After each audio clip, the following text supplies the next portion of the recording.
Hey guys, how is everybody doing? The month that was June of 2024 is now behind us. We are now in the second week of July. Already, oh dear Lord, it is the second week of July.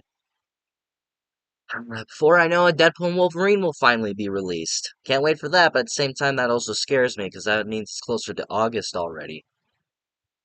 So, anyways, so this is a little monthly video series that I like to do to where I rank all the movies that I watched over the month to where now I have seen seven movies over the past of June. I believe that was the same number of movies that I watched in May. I believe I could be mistaken. So yeah, same number of movies that I watched last month, if I'm not mistaken. So I have seven movies to talk about, and if I'm being honest, this was a very good month for movies. To where I think that almost every movie on this list was really great. Besides, like my bottom two, I kind of struggled to kind of make my list because almost every movie after my bottom two was very hard to kind of list out. So by the end of the year, you might see some of these movies on my favorite movies of the year. You might see a lot of these movies. You might see me talk about these movies later on in the year because this was a great month for movies. I believe it. It was. I do believe this was the best month this year so far. I could. It could get dethroned later on this year. It could get dethroned by this month. It can get dethroned by the next few months. But so far, this is my favorite month for movies so far of 2024. So, wasting no more time, here's my ranking of all seven June 2024 movies that I watched. Coming in at number seven, which I figured was going to be my number seven the second I went into the theater to watch this movie, and that is The Watchers. This the only reason that I really cared to check this movie out at all was that it was directed by M. Night Shyamalan's daughter. I forget how you say her. I forget what her name is, but it's also something Night Shyamalan. And M. Night Shyamalan, I think he's an okay director, but when I saw that his daughter was going to make a movie, I was very curious because I was interested to see maybe she can do better than her father in her directorial debut. Maybe we'll see a lot of aspects that are like her father. Who knows what we'll see? And I was very curious to see. And to be honest, I didn't really think I was gonna watch this movie, but I was kind of dragged to go watch it because I went on a date to watch this movie. Not a great experience from my perspective, but yeah, I went on a date to check this movie out because my ex at the time is a huge horror fan, so we both wanted to see this movie. So I went out and checked it out, and it's fine. It's not groundbreaking filmmaking. It's not groundbreaking. It's not a groundbreaking directorial debut. To where I was kind of disappointed that the way this movie. The way it was because there is a lot of there's a lot of handprints and fingerprints all over this movie that just says M. Night Shyamalan because you can tell that his creativity is all over this movie. Where I really started to question if he really was only a producer on this movie, because he did help his daughter make this movie, which is great. I loved seeing that.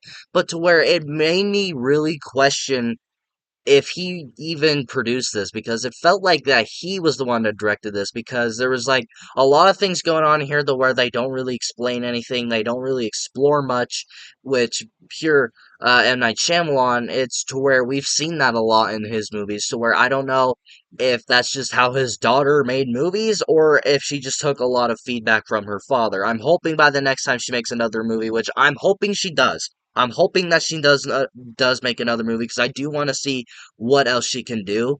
And to where I was really bummed about that. And not only is it just because of that reason, it's just the characters in this movie are pretty dull. I don't really think any of these characters are very memorable. You got the girl from Barbarian who's in this movie, and her husband at the beginning of the movie goes missing, but no one knows, and no one knows where he is, and they just think he's just gone exploring, got lost in the woods. They don't seem to really fucking care. Then you get this Irish guy who I don't even know one thing about him. I don't even remember his name. I don't know why he's there.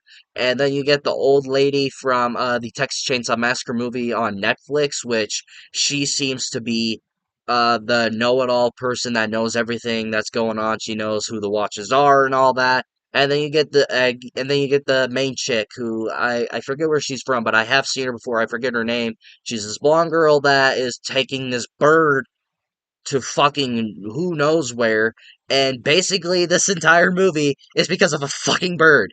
This bird started all this. So blame the bird for everybody dying. And something that I really questioned throughout the entire fucking movie is how does this old lady just know all of this? And pure Shyamalan, this movie does have a twist. I will not spoil it, but I kind of just hinted at it. Like, how the fuck does this old lady just know everything? Did the Watchers just come up over and tell you, it's like, oh, here's our rules, now tell everybody? It's just like you can't, you have to stare at this two-sided mirror, and you can't look away. You basically can't move. You can't go out after dark. You have to follow my rules. Don't go in this pit, basically, and like two or three other fucking rules. And it's just like, how do you know all this? Did the Watchers just tell you all this? It's like, what the fuck?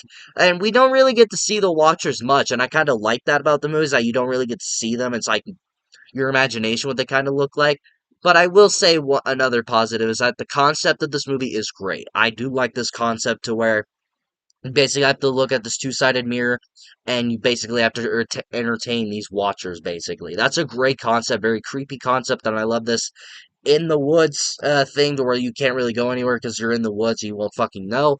But yeah, movie's just okay. I was very disappointed that Shyamalan's daughter didn't get to do her own thing, it felt like, and those characters, fucking stupid.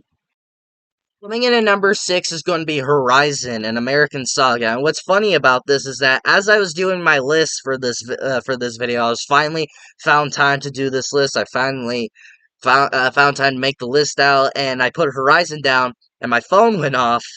As I put down Horizon, Twitter went off and said that Horizon and American Saga Chapter 2 has been delayed indefinitely from its August release. And I was like, wow, that's fucking weird. So, today, as I made this list, and now as I talk about the first chapter, I won't know when Chapter 2 will come out. So, I have to wait a bit longer. So, that kind of sucks. But anyway, so number 6 is Horizon and American Saga Chapter 1. Now, again, this is a movie I didn't really think I was going to check out, but I was Saturday, I had some free time, I was just like, maybe this movie will be for me. I'm a huge Western fan, I love A Fistful of Dollars, that is one of my favorite movies of all time, and so I was like, maybe since I'm a huge Western guy, maybe I'll get some entertainment out of this, but the only reason I didn't think I was gonna watch it because this movie's 3 hours long, and to sit in the theater for 3 hours to watch a Western movie, I didn't know if I was going to be able to do it. And I found a lot of entertainment value in this movie. The movie is very entertaining, I felt. I felt the movie is very well made. The cinematography is fucking gorgeous. Performance wise, from almost everybody, is great. So, filmmaking wise, this movie is fantastic. If you want to watch a very well made movie, I would recommend it for that. But the only reason I can't recommend it is because this movie is very confusing. Because it doesn't have like a first, second, third, or final act. Because this movie is basically just one full one act. To where it doesn't have any, it only has one act. It doesn't have second, third, or fourth, or final. It only has one act basically because you follow like 4 or 5 different stories going on because this opening of the movie is basically the Civil War, I believe. I believe that was the Civil War. It's like with the Indians kind of uh, raiding camps and killing people and all that. Like, we all know the history on that, to where they do a very good job of telling that, to where the beginning of the movie really hooked me, because the first hour of the movie is that, and I was like, is this the entire movie? Fuck yeah, I'm on board for that. But after the Indians come along, they fuck everybody up, and then they basically just go to this news story to where everybody that survived the raid and survived the massacre has basically moved to this um, different town, and then we just basically forget all of that. And Kevin Costner, who is the director of this movie and who you think is the star, he doesn't show up until after that. He doesn't show up till like an hour and a half into the movie, which is confusing because he was seen to be the advertised main character, and it's just like, well,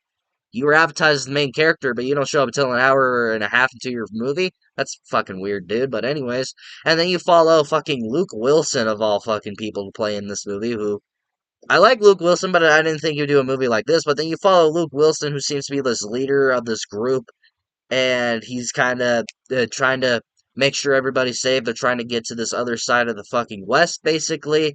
And then you have these group of brothers, which was my favorite plot in this movie. This my favorite little plot in the movie of the film is I really liked how these two brothers were kind of after this revenge-like plot to where they're going after this girl who tried to murder their father, and so they kind of find her, they kill her new boyfriend, I think they kill her too, if I'm not mistaken, and then they try to find her son, which her daughter, who is a prostitute to make money, takes the baby and goes with Kevin Costner's character and basically tries to hide out. There's so much shit going on in this movie, and I do want to praise Kevin Costner, who is the director of the movie as well. He directed this movie, and from him to go from being on probably the hottest TV series right now with Yellowstone to basically leave it for a bit to make a movie about the West, about old school filmmaking and old school movies, basically. Which is this movie and this new Horizon series coming out is basically his love letter to old school filmmaking. Because we have this one, we have Chapter 2, which is delayed indefinitely whenever we get it, and then apparently Chapter 3 and 4 are being written or filmed as of right now. So I applaud him for that, and I wish I could recommend the movie just for that alone, just to support him. However, just how messy this movie is and how much shit is happening, I don't really think audiences will grab towards that. I don't think a lot of audiences will like the movie because of that, to where it, I'm not surprised that Horizon 2 got delayed because one of the reasons was because Warner Brothers wants audiences to check out the first movie more, but what this type of movie I just don't think will work with a lot of audiences. And Kevin Costner doesn't seem to care because he's gonna make the next few movies no matter what. And I applaud him for that too. He's basically saying, fuck box office, it's more about the movie making, basically. And I applaud him for that, but he needs to realize not a lot of people will watch your movie, and Warner Brothers just did what a lot of us expected, is that they delayed your movie indefinitely to where we might not ever see your movie, dude. So I applaud him for just those reasons alone. I wish I could wreck a movie alone for that. But however, filmmaking wise, great. Movie wise, as just a general experience, it's fine. Coming in at number 5 is going to be The Bike Riders, one of my most anticipated movies of the year. I kind of forgot to put on my most anticipated movies of the year at the beginning of the year because I forgot this movie was even coming out, if I'm being honest, because I remember it was supposed to come out last year, but then like nothing happened and I forgot about the movie entirely. And then it showed that it was coming out this year and I completely forgot about it. But as time came close to this movie, I was very excited for it. And I really enjoyed the Bike Riders. I'm a huge biker club fan, a huge fan of Sons of Anarchy here, one of my favorite TV shows of all time. So yeah, I'm a huge sucker for motorbikes in general. They're one of my favorite things in the world for some reason. That's always something I've always gravitated toward. So yeah, I was very much looking forward to this movie, and this movie did definitely deliver. But I do have my issues before I talk about it a little bit more. But I do want to say one thing I will say about the movie is that the script in this story was very messy for me because it never really focused on one thing, because this movie is based off the actual book called The Bike Riders, which is a true story about this guy who interviewed these people that was part of this biker gang during like the late 60s, early 70s, I believe. And he wrote the book, and he got interviews, wrote down notes about them, and put it into a book. So this movie's basically based off that book and based off real events. So story wise, it's gonna be all over the place. So I understand the reasons that reason alone. But just the script is just everywhere for me because they don't really focus on one thing. It's like an anthology kind of, because they just show everything from a biker gang kind of. But at the same time, it's not really that, because it's more about growing it and kind of starting it in a way. But they just never really focus on anything but on that. But everything besides that, I truly did love the Bike Riders. Performance wise, by Austin Butler and Tom Hardy, I believe Tom Hardy's performance in this movie is Oscar worthy. I thought he gave a brilliant performance in my mind. I thought he was great in this movie. And Austin Butler's character is fucking weird, I believe. But performance wise, it's absolutely amazing. I applaud them for that. And I thought they did a very good job of bringing the late 60s, early 70s to life. I thought that they did a great job with that. And I really love the sound design of the motorbikes, because every time they would start them and they would start riding those damn bikes, I would like fucking just sit in my seat like, oh yeah, I love that sound. I don't know why I love the sound of motorbikes, but I just do. So the sound Sound editing in this movie is fucking fantastic. It just had a big smile on my face the entire time I was watching the movie. So yeah, I really enjoyed the Bike Riders. I understand the issues with the story and script. It's one of my issues as well, but it's still a very enjoyable movie. I really enjoyed it. I don't understand, but the thing about how this movie is basically how Goodfellas was for the mafia movie subgenre. I don't think it's like that for biker club stuff, but it's a very well made movie. I believe they told a very good story of like setting up a biker gang, and this performance wise, it's just fantastic. So I really enjoyed The Bike Riders. It is one of my favorite movies of the year so far. It might be on my top 10 of the year. It might end up being on my top 10 of the year uh, as sooner as we get to there. But yeah, I absolutely loved Bike Riders, and it is one of my favorite movies of the year. Coming into my number four is going to be Bad Boys Ride or Die, which is the fourth installment in the Bad Boys series. And I am a huge fan of the Bad Boys franchise. I believe Bad Boys for Life is the best of the series. What is going on in my eye right now?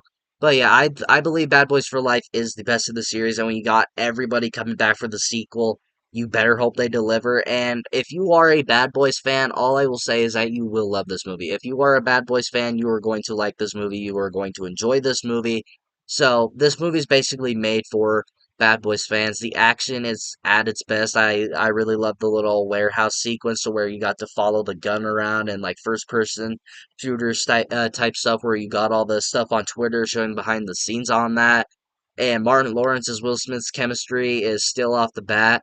Is still off the bat. And the only really issue that I really had about the movie was that some comedy didn't fully work for me, and the villains not very notable at all. And and one thing I really like about the movie is that we got to see more of Marcus's not Marcus's Mike Lowry's son. I thought seeing Marcus Mike and his son kind of team up for the movie was a lot of fun, and I'm hoping if they make Bad Boys 5 he'll come back for it.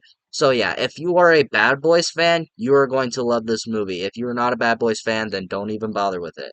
Bad Boys fans, check out Bad Boys for Ride. Not for Life. Check out Bad Boys Ride or Die, excuse me. Coming in at my number three is going to be A Quiet Place Day One of my most anticipated movies of the year and one of my most anticipated horror movies of the year. I absolutely love the Quiet Place universe, especially the second one. That is my favorite of the series. I did go and review them. I did go and review both of them before this movie came out, so I'll probably, hopefully, excuse me, I have a card up here, so go check out my reviews on that. And I was very excited for this movie, and I was very curious to see why we're going to do a prequel instead of not going and doing a part three.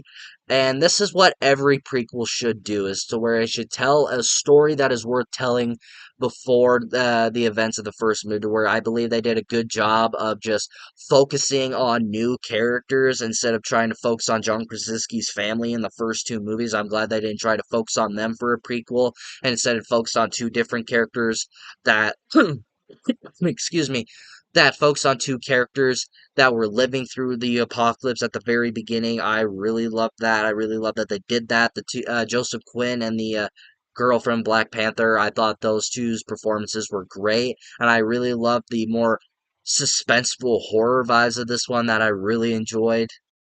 And still with this franchise, what it still does a very good job with is, like I said, with suspenseful horror, is that this franchise, especially this movie, always does a great job of keeping you on the edge of your seat and keeps you holding your breath from beginning to end, and it's just so great, and that's why I love this franchise. So yeah, A Quiet Place Day One. It's a great prequel. It's still a good installment in this series, and it just shows that A Quiet Place is one of the most consistent horror franchises going right now. So hopefully part three capitalizes. And without spoiling, I will leave this on. This is the only note I will leave this movie on. When you go into this movie, by the time this movie ends, your mouth will be on the floor. How shocked you will be. That is all I will say. So yeah. If you love the other two A Quiet Place movies, you're definitely gonna love this one. And maybe it's still I do believe that it is the weakest of the three, but that's not a very high bar because the other two are just fucking awesome. So yeah, it's a great prequel. It does what every prequel should do, is that it tells a story that is worth telling, that we probably didn't need to know, but we're glad that we got it because the story that it leaves us on, and the story that it tells us, excuse me, is that it's worth telling, and I'm glad that it just focused on two different characters that supposedly we might see in the future. So my top two, I really struggled with my top two because these two movies are going to be on my top 10 favorite movies of the year at the very end of the year. I guarantee that these two are going to be on my top 10 of the year because these two, if I could tie them, I would. If I could just end the video with these two being tied, I would. But inevitably, I do need to find my number two and my number one. So coming in at number two is going to be Inside Out 2. Now, when they announced this movie, I didn't really get excited at all for it. And I just like, well, it's been almost 10 years. Why are we doing this now? The first movie is great. I love the first one of my favorite Pixar movies of all time. It's like, well, why are we doing this now? It's been 10 years. It's almost been 10 years now. What do you got to tell us? Well, what is there to tell us? And when I got the trailers, I was like, okay, this is going to be a nice, fun movie for the family.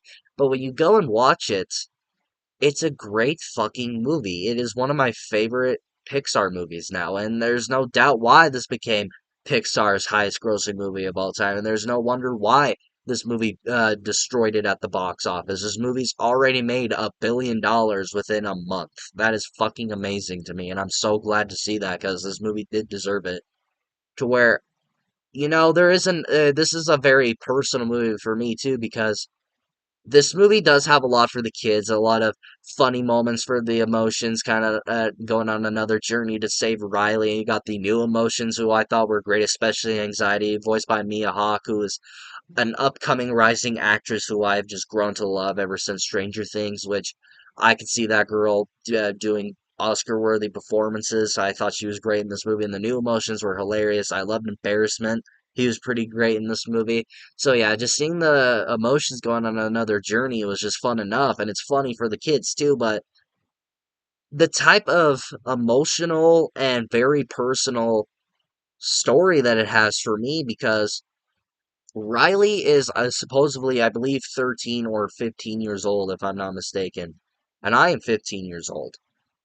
And this tells the story of her going into high school to where she's now older. She has new friends, and going into high school, she's going to change. And, for someone who's going to be a freshman this upcoming semester is this does give me hope about high school because this movie tells stories. It's like you want to fit in with everybody, but you might have to abandon your old friends to fit in with everybody. Now, it might not be a great message for kids, but it's a very true statement because my father even told me that when he went to high school, he never talked to any of his elementary friends because he made new friends in high school. And this movie does have a great message about that, and it's something that I can gravitate toward. And it was just a very personal and a very emotional story because when you see that and how personal it is for me and someone who can relate to that, it's emotional. I remember I kind of teared up when Riley kind of realizes that she's kind of being a douche to to her friends and kind of abandoned them, and she's just worried where because she reveals that she's just worried that they might not ever see each other again, that she's just worried that they won't be friends ever again. That's how I am with my friends right now. I'm worried about losing them. I'm worried that we might not be friends anymore, but this movie gave me hope on that. This sure may sound cliche, but that's what I got out of this movie, and I fucking loved Inside Out 2. It is my favorite animated movie of the year, and this is undoubtedly going to be on my top 10 of the year because I fucking loved Inside Out 2, and it's an absolute great movie to bring the family to. Do bring your family to this if you have not already. It's still playing in theaters. It's probably going to be playing in theaters for the next month. I'm not going to be surprised if it is. So yeah, do take your entire family to this movie. It is an absolute joyride for the kids, and as an adult or teenagers, you're going to get a good message out of this movie. But surprisingly, my number one is Netflix's Hitman. Now, to be honest, I didn't really think I was gonna watch this movie because I heard rumbles about this movie. I heard people talking about the movie, and I was like, "What the fuck is Hitman?" And you got that Glenn Powell guy that just came out of fucking nowhere. What? No, I didn't really think I was gonna watch the movie because of that reason. A Netflix movie being praised. Holy fuck, did I die and go to heaven? Because it's been a long ass time since I heard that come out of anybody's mouth. Is that a Netflix movie is good again? Because when's the last time we heard that? And the only reason I checked this out because of word of mouth on Twitter. I need to fucking delete Twitter. That is a bad app for me. So, or X. I refuse to call it X. It's Twitter to me. So I saw those rumbles. I heard people talking about it about April, May-ish because it had its world premiere in May. And I heard about that and I was like, okay. My dad and my stepmother, they were out of town one day and I was like, people are talking about this Hitman movie. Let's throw it on and let's see. Maybe this movie might be okay, tops. Maybe I won't love this movie as much as everybody else, but let's give it a shot. And holy fuck, I absolutely loved this movie from beginning to end, to where Glenn Powell, any movie that he does, I am there day one. Twisters, I'm in the theater day one just for that reason, into where he is comedic gold in this movie. He was fucking funny. The relationship between Glenn Powell and the one girl, they were up the charts with each other. Their chemistry was funny, and I love the story about this cop who was just the guy who had to listen over the mic, but he had to stand in as a fake hitman one day for because the guy got suspended, and so he kind of took that job for him. And this movie was just so much fun. If you are bored one night with your girlfriend or maybe your wife or whatever, and you need a good fucking movie to watch together on a date night, I absolutely recommend Hitman. This was one of the biggest surprises of the year for me. This is somehow my favorite movie of this month and is undoubtedly going to be on my top 10 of the year so far. I fucking loved Hitman. Glenn Powell, again, anything that guy does, I'm there day one.